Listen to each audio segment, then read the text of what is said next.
Ladies and gentlemen, my name is Bungle. Today, we're going to be talking about maps, tactics, and the game Enlisted. Now, if you're a new viewer to my channel, or possibly a new subscriber, you may be asking who am I? Who is this guy talking? My name is Bungle. I like to do whiteboard presentation videos.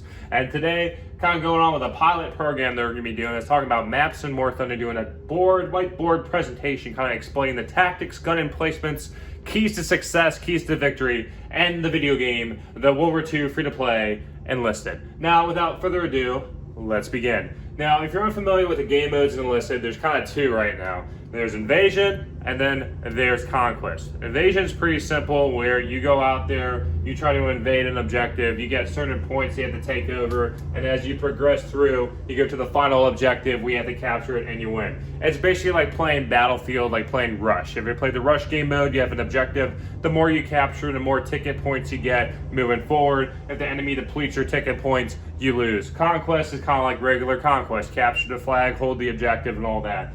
So, today we're going to be talking about D-Day Invasion, alright? D-Day Invasion, and kind of go through the keys so you kind of see what I'm talking about here. The red that I'm going to use to draw and everything is going to be the Germans. The blue is going to be the United States. The black you see around here are going to be man-made structures. The straight line, these are going to be your trenches, alright? The arch is going to be key because I'm going to explain what the arch is, and it's drawn right there. And then if you see all these squiggly lines going around, this is elevation. So it shows you there's kind of hills and everything with the D-Day campaign. I kind of touched on this already in my other videos, but the D-Day, especially the Normandy campaign, has a bunch of hills, more than probably any other game mode or any other campaign out there right now. So without further ado, let's begin. So I'm going to break this down in phases, basically. Currently, there are only 5 phases right now with the D-Day invasion. 5 objectives you got to go and capture and hold. The first phase is going to be this bunker right here. I'm going to go and just kind of put a little flag on it so you kind of see what I'm talking about. You got to go and capture this bunker as a U.S. team. Now, as the German teams, you got to defend it. Now, moving forward, if the Allies capture it, you move on to phase 2, which can either be this bunker over here or it can be this little village over here. Depending on that, either way, it's one of those two and kind of flip-flops based on game algorithm, etc. So that's objective 2. Objective 3, if the Allies continue to capture here and move forward, it would be another bunker. And basically, it's just kind of, you got to go capture that bunker. And the Germans have to defend. Moving on, lastly, the 4th one is another bunker up here. So from there, it's another bunker that the Allies have to capture. And lastly, ending it is a final village if the Allies continue to pursue all the way. So as you can see, phase 1, phase 2, phase 3, phase 4, and lastly, phase 5. Now, how does this work with invasion? Well, typically the Allies are going to have roughly, let's say, 1,000 or 900 spawn points, all right? And as they go through, it will get deducted based on how many deaths, and this includes like squad mates getting killed and all that, right? Not just players. So if I have a squad of 4 and the 4 squad members die, it's minus 4 points. Each time I hit an objective, you get roughly 300 points back or something like that. So if we capture this, right, and it can't exceed 900, it never does.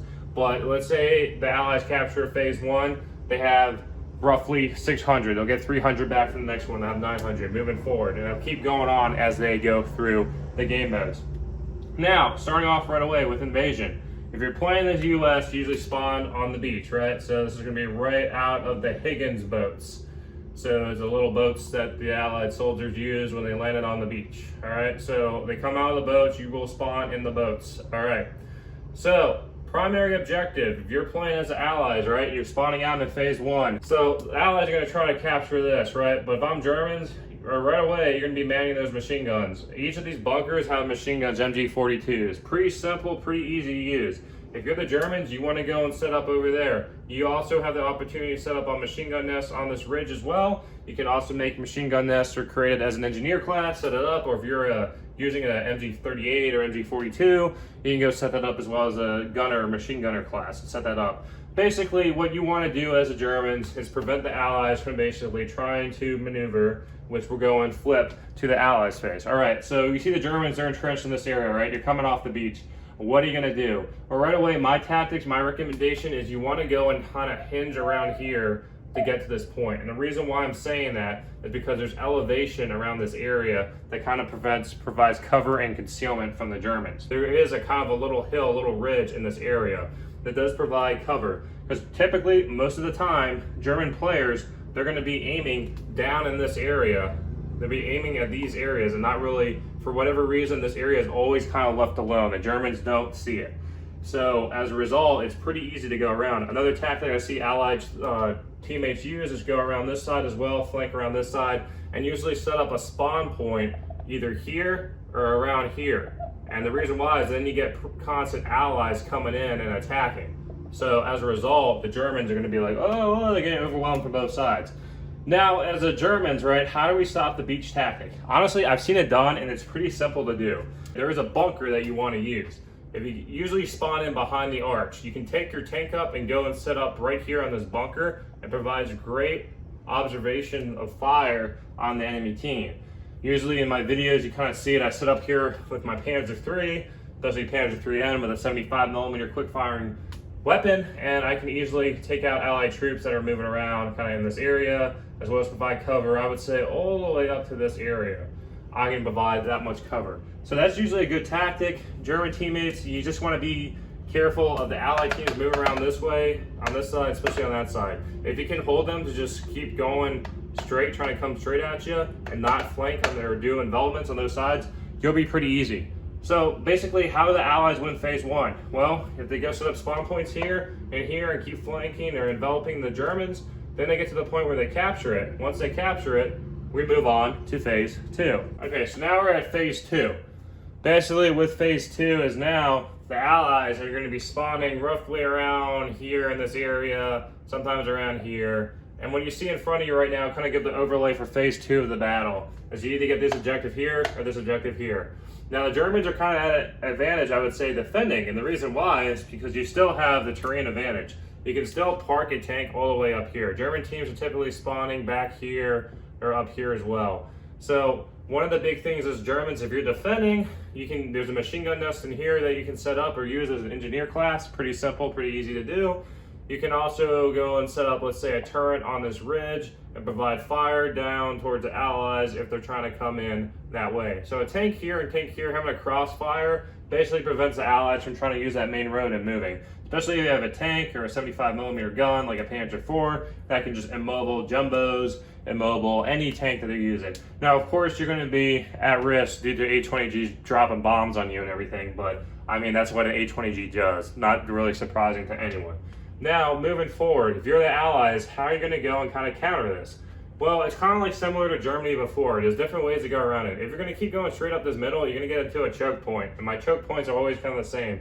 It's where basically most of the enemy or most of your teammates go where the enemy can provide fire on you. So if you take this main road, you're going to be in choke points all the time. If you go on the side to flank, which I see some Allies usually put a spawn point, let's say around here, and then they try to move up here to set up spawn points, to keep building spawn points so they can go and flank the enemy and envelop them that way. Another way is you do the same thing as well as around here. You set up a spawn point and you keep moving in. Basically, if you keep trying to do pincer movements together on the Germans, they're going to get overwhelmed because they're going to be focused on kind of these main areas. Of course, you got your teammates are going to do whatever they want to do, but let them keep getting killed in choke points. If you go and have a squad or kind of a team together that can kind of flank around and then get into those areas, get spawn points, then pretty much you just pincer the Germans and you capture the objective. Now we're going to move on to phase 3. So phase 3, we pretty much have the Allies pushing the Germans back further. This kind of where it gets same strategy as before. So you're going to still spawn in the Germans back up here roughly. You also can go hold this area. There is a machine gun nest you can build or use in there as well. Or you can sit up here and use the machine guns they have in place around the areas, because there's various machine gun nests they can use. Same thing, the Allies are going to try to take that road, so you want to shut it down as fast as possible.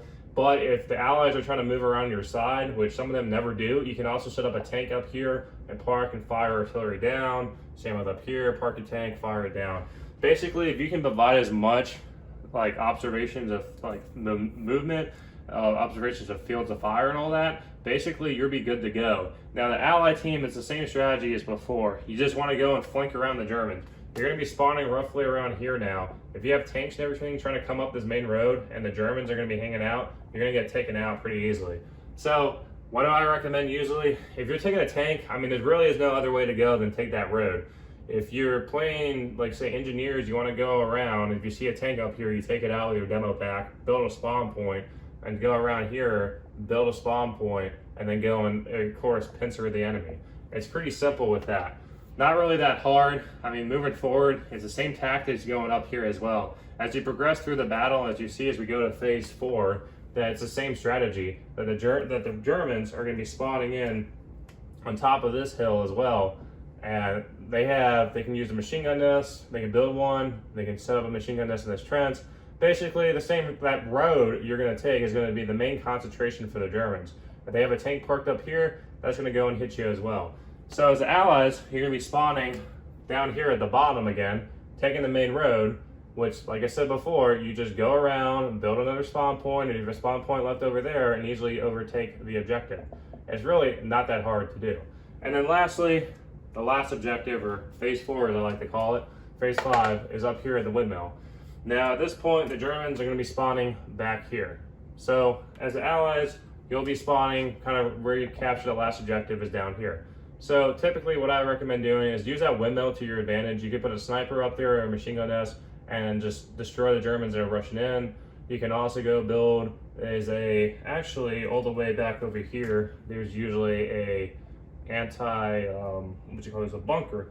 They can put an anti-tank gun or something in there, or anti-aircraft gun, and provide fire, machine gun fire on the Germans that are advancing around. Basically, the big issue is if you can kind of keep the Germans contained back here in this area, keep them occupied, then you can go and have allied troops that can kind of move in and capture that objective pretty easily. If you get to that point, you typically are going to win unless you have a really, really bad team or are struggling low on tickets. But pretty much the strategy as the United States, or as you can see here with all my examples from all the battles I've played and everything, is you want to build spawn points, use the engineer class. You want to go and make sure that you're using the terrain by going around and building spawn points and then enveloping or pinching the Germans. As a German, you want to keep in mind that you want to keep the Allies focused on using the main road and deny them maneuver capabilities of trying to go and envelop you. If you can't do that, then 9 times out of 10, you're going to end up losing Normandy just because the Allies aren't going to take the main road. They're going to go and use the hills and everything and then kind of pinch you. And as a result, your teammates are getting killed left and right. They're getting overwhelmed, and then each objective starts falling. So hopefully this guide helped you out with it. This is kind of just my tips and tricks from seeing it. I mean, it's pretty simple.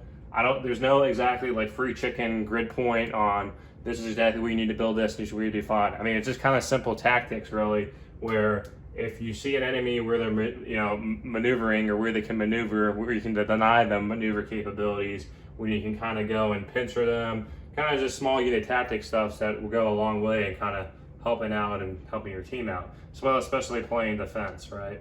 So hopefully this helps you out. If you want more videos of this for other invasion maps, I can do that. But that's my tips and tricks. First pilot episode, see how it does. Other than that, I hope you all have a great day. Take care.